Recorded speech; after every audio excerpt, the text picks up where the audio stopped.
But thanks very much, Rick. So I think, I can't remember what I showed you last time, but what we decided to do is look at the 4 major regions. And really the 2 big ones are Southern California and the Bay Area, but we also included San Diego and Sacramento, because even though they were far less affected by these decisions that were made as part of the RHNA process, we wanted to sort of include them because politically it was good to have them all involved. And as I said in this slide, I just say that we realized that it was SB 828 was really the impetus behind some of these changes. And it was interesting to see that the bill was co-sponsored by the Bay Area Council and the Silicon Valley Leadership Group as well. And I think, you know, up front, we're just saying that we're talking about the scale of the thing, because it's like the number that's been exaggerated by is almost the entire 5th cycle for RHNA. So like the error this time is almost as large as the commitment the whole state was required to make in the last cycle. So, you know, it's such clear madness.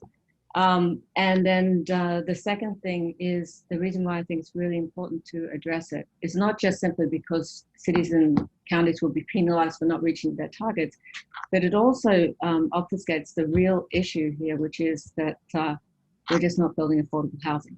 So if we can go on to the second page, we can probably flip through these first ones pretty quickly, Rick. Oh, that's the one back from here. That's the third page. Okay. So this is just showing clearly, these are the areas that we're talking about, and you can see the difference between the 5th and the 6th cycle. It's more than a doubling for the 4 regions. I think that a lot of people are going to say, well, what happened in the 5th cycle? But the 5th cycle was happened just on the crest, or just after the Great Recession started.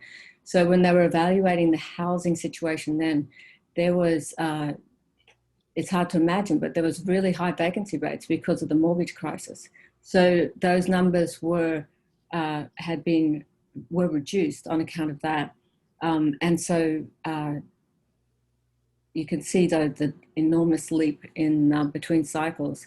If I think the overall number that we figured out it should be was about 1.7 million, or 1.17. So it's slightly bigger than the second column. Okay, if we can go on to the next slide, Rick, that would be great. Okay, so, and this is for the 4 different regions, starting with Southern California, which I think has, I mean, the overreach there has been really the most significant. They've really suffered from that overcrowding and cost burden. And you can see the red and the orange bars are the ones that really shouldn't be there at all. And you can see the difference between the aqua, the next bucket down, is where that vacancy adjustment came into play. You can see that with the San Diego and Greater Sacramento regions, we're not actually as affected as greatly in all of this, particularly Sacramento. But I think it's very important for Southern California and the Bay Area particularly to address it. Okay, if we can go on to the next one. Well, this is, no one's going to read this, but essentially there were several mistakes made. The first one was that in SB 828 clearly sort of talks about the fact that existing need has not been taken into account before. There's all this thinking that we only ever thought about projected need, and now we need to really think about existing need. But that has always been factored in. The reason why people thought that it wasn't was because of the thing that I was describing just before, that in the last cycle, they were looking at how much housing we needed to build just at the time of the Great Recession. And as a result, the adjustment at that point was negative because there was no, wasn't a high existing vacancy. In fact, it was below benchmark. And I think people did not understand that and assumed that none of this existing need had been factored in. But if you go back to other cycles, you can see it's been clearly thought about in the past, and there has been numbers evaluated. It's just in the last cycle, we had the reverse. We had a higher vacancy rate than the benchmark. The other thing is this issue about 5% vacancy for homeowner housing or owner-occupied housing. Just to put it in context, I showed a chart here that shows the national homeowner vacancy rate. And you can see that it's sort of basically since the 70s has been, oscillating around 1.5%. And it peaked right there at the Great Recession and barely touching 3%. And what the state has done with the screener target is using the 5% target, which is up there, that red line. It's not even on the chart for homeowner vacancy rates as listed by the census. So it makes absolutely no sense to be using that number, and it's really indefensible. And then the last part is the fact that about the overcrowding and cost burdening. And I think I was actually able to take, I don't know if I put the quotes in there, I may not have, but I think it's in another part of the pack, but we've got direct quotes from the household projection tables from the Department of Finance, and also in some ABAG material that they specifically mention overcrowding and cost burdening as the reason why they use higher than normal household formation rates. So, the way the Department of Finance determines how many households we're going to need, they look at, what's the overall population going to look like at, say, 2030. And then some portion of that population they set to the side because they're considered group quarters. If they've got kids in college dorms or nursing homes or whatever, those people are put to the side. And so they look at the remaining population and they say, how many households do we need? But they don't take the household formation rate that exists, because what they've said and talked about in the past is that number is going to be adversely affected by the affordability crisis. So there's going to be pressure on that number. People, if their cost burden will actually, form together with other households and, two households become one. So they sort of think that that's not necessarily the healthy benchmark. So they have assumed that when they look at the household formation rates, they assume we're going to get back to a number that is a number that was reflective of more social norms, and it's some average of the year 2000 and 2010, or there's a couple of years that they decide to average between. And so they've already factored in that we can't use the rate that exists, because they think that it includes it. It already has this overcrowding effect that they don't want to reflect that in their numbers. And so clear evidence yet again that they've already factored these issues in. If we can look at the next slide. Oh, well, this is just then a summary of what these errors meant. So they incorrectly used 5% benchmark, and that contributed 229,000 housing units to the total. To be completely accurate, I adjusted, they made another mathematical error in their model, because basically they assumed that the existing vacancies also existed for future households. So they undercounted from that point of view. So I put in that correction to reflect what their approach really didn't make mathematical sense. I think that they were, trying to be too smart about sneaking this 5% in, to be honest, but it sort of backfired on them. But that was an adjustment in the other direction. But then the big hit came in the overcrowding and cost burdening. And most of that was seen, I guess, in Southern California, but it was mounted to, over 700,000 housing units. So in total, there's an overcount for the 4 regions of about 940,000. And actually, in all of this work, we've rounded everything up to the 1,000 units, because when the Department of Housing and Community Development gives out their numbers, you know, their numbers are down to, you know, the single digits. And when you look at the degree of accuracy that they're working with, it doesn't make mathematical sense to be talking about, you know, 734,531 houses, because there's a variance in, you know, when they're talking about these vacancy rates that they're taking from, they're using data from the census, and there's a margin of error on that data. So, you know, when they use such very specific numbers, it gives you the sense that there's all this accuracy. And so we decided that to get away from that notion, because it's not that accurate, and to instead sort of round up to the nearest thousand. Maybe the next chart, Rick. Okay, so this is an interesting one. On the left is where we are, because the department, HCD, has published the 2019 numbers. I don't really understand why they're not publishing the 2020 numbers. We won't get those until April or June next year. We have to wait another year to get those. But so this is the most recent numbers they've published. They just put them up in July. So this is our permit progress in the 5th cycle. So sometimes what they do when they display their numbers, they display how many permits have been issued, and they have it against the final total.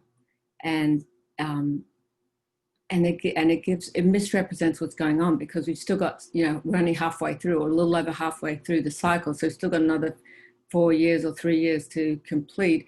So what we've always presenting is the permit progress against the prorated target. So, you know, where should we be by this point in the cycle? And you can see we are really overshooting the runway on the market rate. The market rate is in the left-hand chart. The aqua color that overshoots the green is the market rate. So the green squares are what we're expected to build, and the aqua squares are what we have built. Left hand is very low and low income, and the right is market rate. So you can see we're blasting our way through. This is for the 4 regions through the market rate. We're going to grossly exceed the targets for market rate, and we're going to significantly underperform on very low and low income.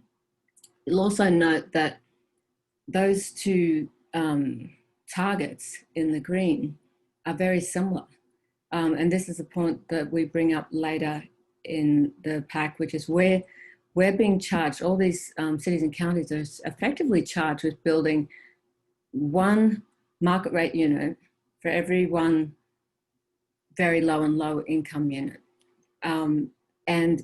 But what we're actually building is, the ratios are so far different. So the right-hand chart is actually just ABAG. So it's just the Bay Area numbers, because it was Southern California, unfortunately, hasn't kept good records about their permit progress to date. So for most of these regions, we've only got 5th cycle. Some of them have a little bit of 4th cycle, but the one area that has all the numbers is the Bay Area, and it's useful information because it's such a, you know, it's a significant part. You know, Southern California and Bay Area are the 2 largest regions. So if what this chart is showing, that this idea that we've built more market rate than affordable housing isn't just this 5th cycle. This has been going on for decades. It's like the 3rd cycle, the 4th cycle, the 5th cycle. So we've consistently over-indexed on market rate and consistently underperformed on very low and low income. And I've got a little dash box around that middle chart bar, just because you can't see it, but it's just basically in that cycle, we met the target for market rate. We didn't exceed it.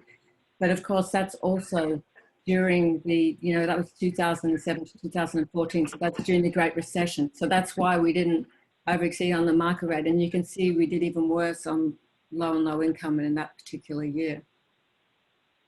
Maybe to the next chart, Rick.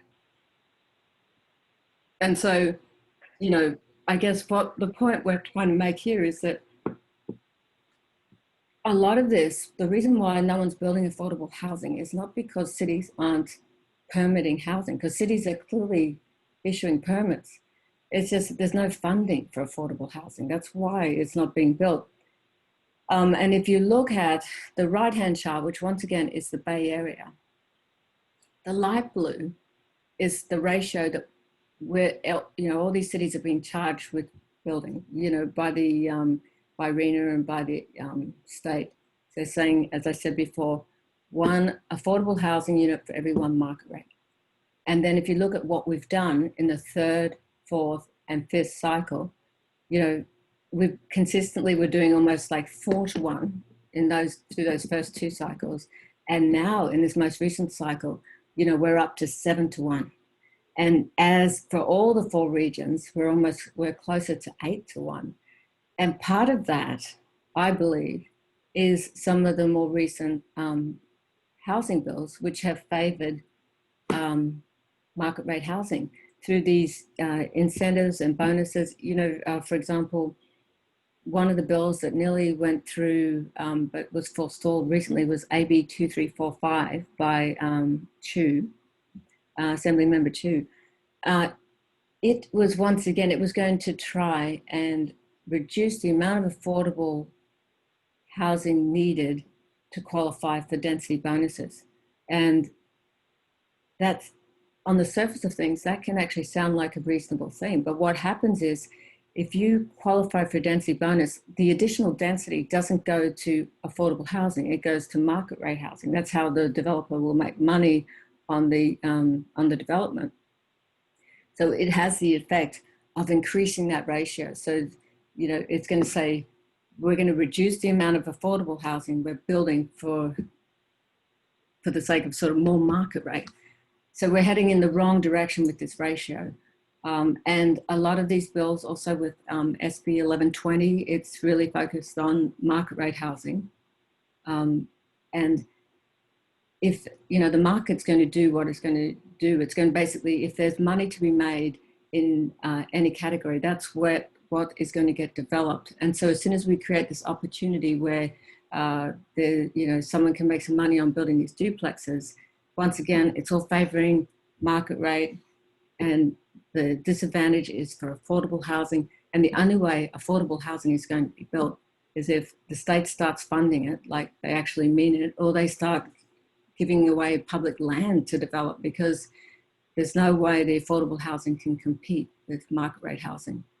And so to my last formal slide in this, Rick, the point I was trying to make here is it's really quite silly, the range of possible housing need that the state has graphed through these very different methodologies. On the left-hand side is what the Department of Housing and Community Development would say is needed by 2030 through this was if they were using the original approach. So if they were using their old methodology, it would be 1.17 million. If you look at the current methodology that they're using, that has all these double counts in it, that was basically set in play by SB 828, you're up to 2.11 million. So, a significant difference, almost doubling. And then if you look at what, the McKinsey analysis, where they had that, they were talking about 3.5 million housing gap, that would say for the 4 regions is the darker aqua, and that would be 2.88. I just put the light blue there and showed you where 3.5 was, so you could see that, like, that's where that McKinsey benchmark came into play and what it means to the whole of California. But for those 4 regions, it would have us building 2.88 million houses, because it's based on this very simple housing per capita ratio, comparing California to New York. I mean, it's not even like a theory or I couldn't even call it a model. It's simply applying a housing per capita ratio to a California population. And of course, it doesn't make any sense, because one of the reasons why New York's housing per capita ratio is high is because they're losing people. you know, they've got an exodus going on in that state. But apart from that, the demographics and everything we don't compare. And then very interestingly, the last model that I show is the job to housing ratio of 1.5, because a number of these regional planning agencies use that Goldilocks 1.5 ratio when they talk about, you know, what we should be shooting for. And so some cities or counties get penalized, or, you know, they're seen as, it's a negative if they get too high, but obviously it's a negative if you get too low. But if you were working just on a jobs to housing ratio, the amount of housing that we need would only be 230,000 housing units. So I guess there's a couple of things that I think that the state needs to be doing. I think that they should, decide on which theory and which model they're going to use, and they should be able to justify the model with, you know, past performance or some, you know, economic rationale. But then they should be consistently using it. And I think that they need to correct the errors that are in place at the moment. I think that's really important, because I think that if we really are going to, if we stand any chance of solving this affordable housing crisis, we need to understand what's working and what's not. And just by doubling these numbers artificially, it just leads to a lot of misinformation. So that's the summary of our findings. We've supported that with a detailed sort of database of numbers, and it's more like a series of spreadsheets of numbers. All of it is government data that shows how they came up with their calculations and why we think they're incorrect. And in the next, actually, Rick, we're going into the appendix of the pack, but just so I can show everybody what's here, this is an explanation of how it all works, which I think many of you will already be familiar with it, but the Department of Finance develops these household projections and give it to the Department of Housing and Community Development. There's a little bit of back and forth there. And then the Department of Housing and Community Development decides, okay, now we've got this number, now we're going to divide it up between these, you know, planning agencies, and there's back and forth there as they decide, you know, how much is going to, what's the regional number. And then the regions then decide what the cities, there is another step that I didn't sort of put in there because it was getting too complicated, but it goes down to the city level, and then everybody sort of feeds back to HCD to tell them how they're going. And then the subsequent pages in the pack go through the actual breakdown.